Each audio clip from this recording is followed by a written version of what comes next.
What is up, Seahawks fans of all ages? BK Voiceover here, and welcome to part 3 of our 2023 off-season scenario series.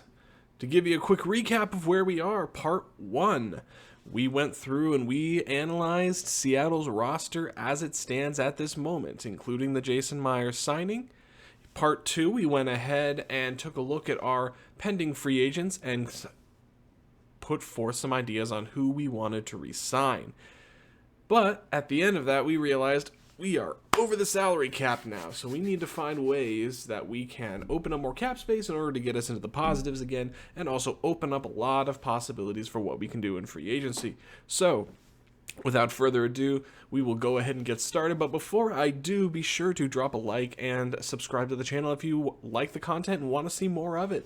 More Seahawks content in the off-season, regular season, and hopefully the postseason. Also, be sure to hit that bell icon to be notified whenever I post. So now that I have that whole little spiel and out of the way, we can go ahead and get started. So,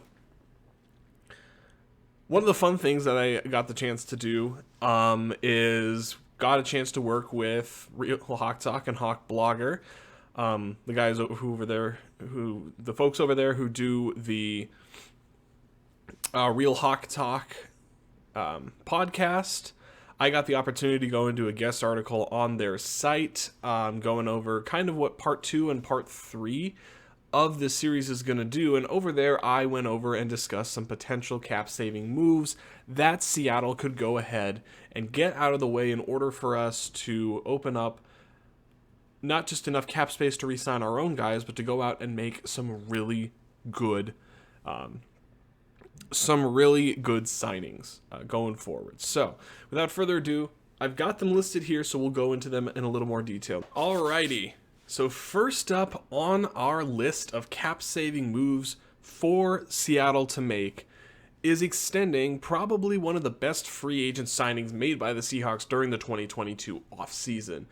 And that is going out, not re-signing, but extending outside linebacker Uchenna Nwosu. He's only 1 year removed from signing a 2-year, $19 million deal, and he has exceeded expectations that came with that deal.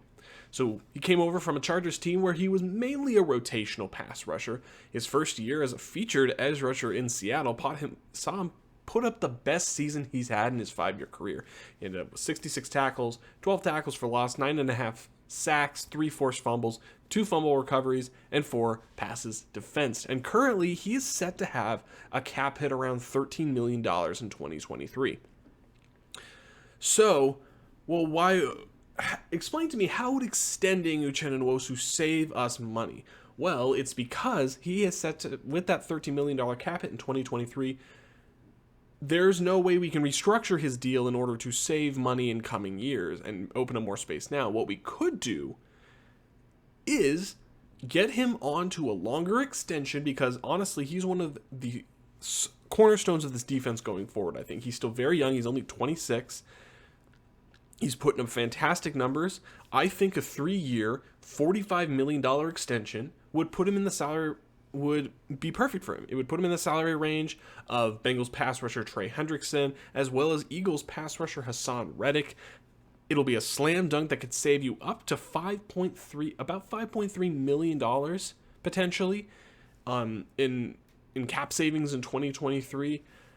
And I think letting him walk after this season would be a massive travesty. Extending Uchenna Nwosu makes a ton of sense.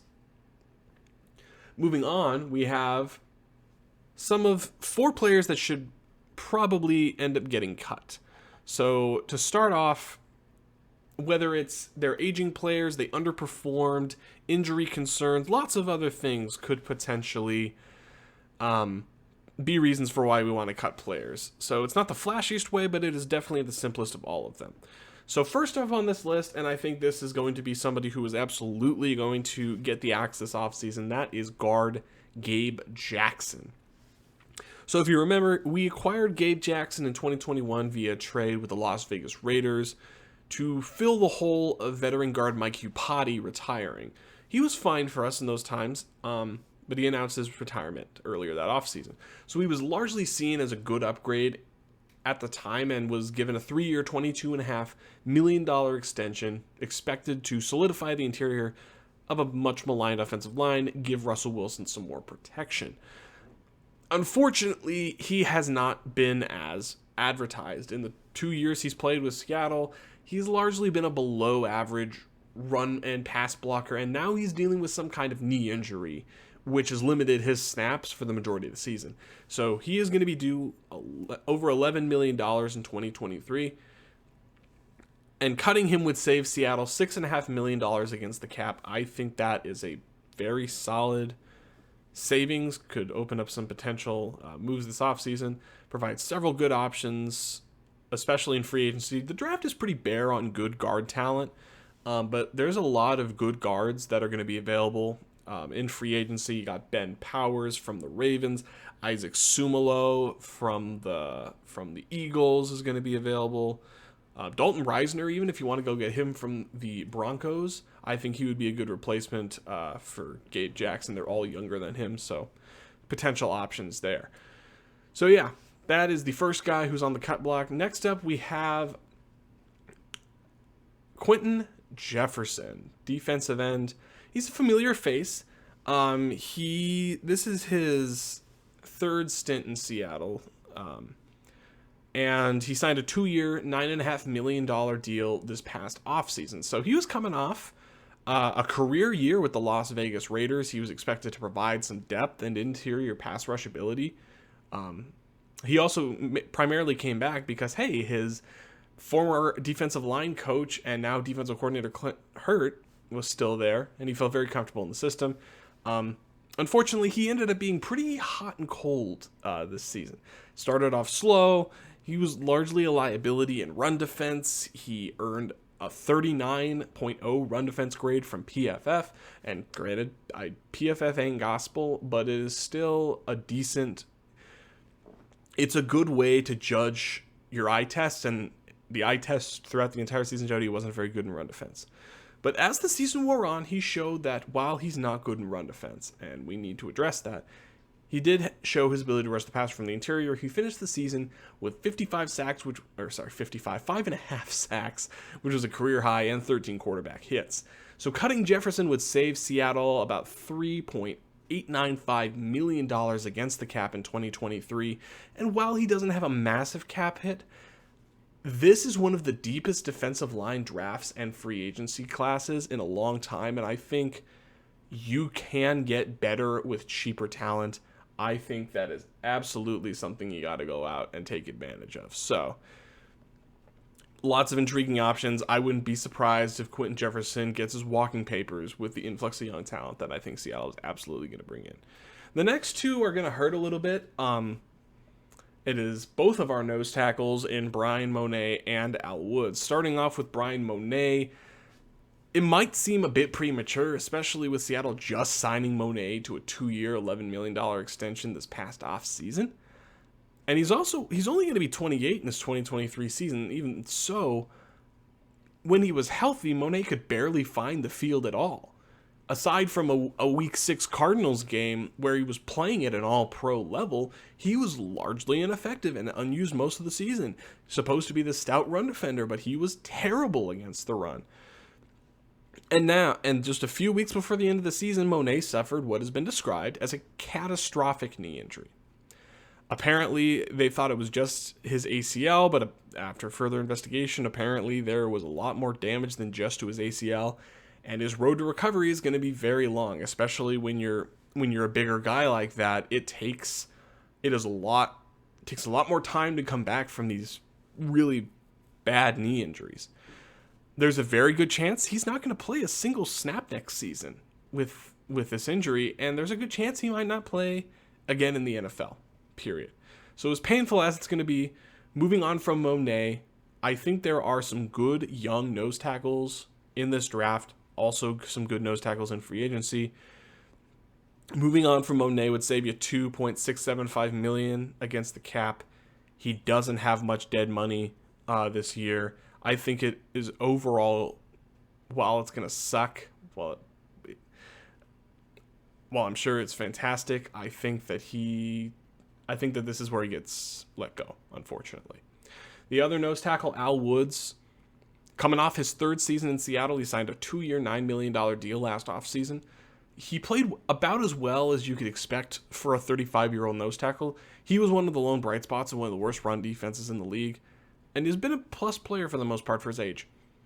But, and here's the but, by season's end, it was kind of clear that age and injury was starting to creep up on him. He was limited with an Achilles injury towards the end of the season, which saw a drop in his snaps and overall effectiveness.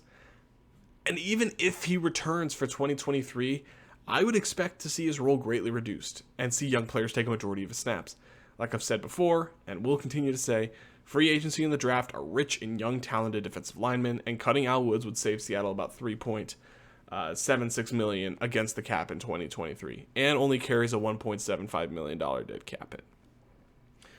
Now, another intriguing option is Shelby Harris. Now, he does have a big cap hit coming up in 2023. He is set to carry a cap hit of $12.1 million. And when you look at his stat line for 2022, you don't really see a defensive tackle who's worth that much. 44 tackles, 5 tackles for loss, 2 sacks, 4 passes defensed. However, I think what's going to end up happening, I think you cut and re-sign Shelby Harris. So right now it's reasonable to ask whether or not his current contract may be a bit rich for his production.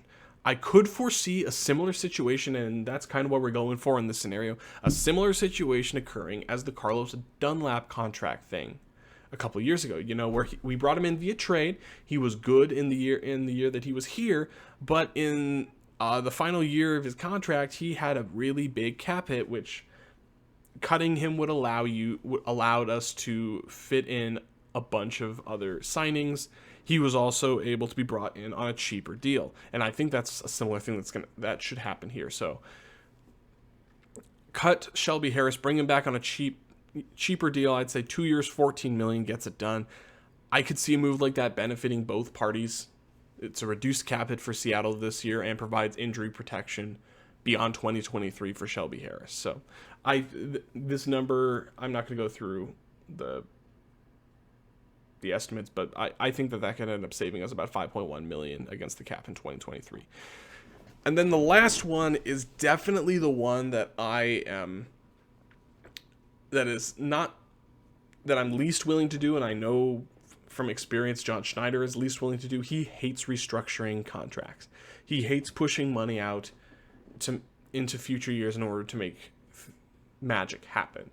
But that is what we could potentially be seeing with a few contracts. So I kind of put up the 3 big ones that I think are going to be targets for restructures here before the 2023 season. We got Tyler Lockett, Quandre Diggs, and Jamal Adams. So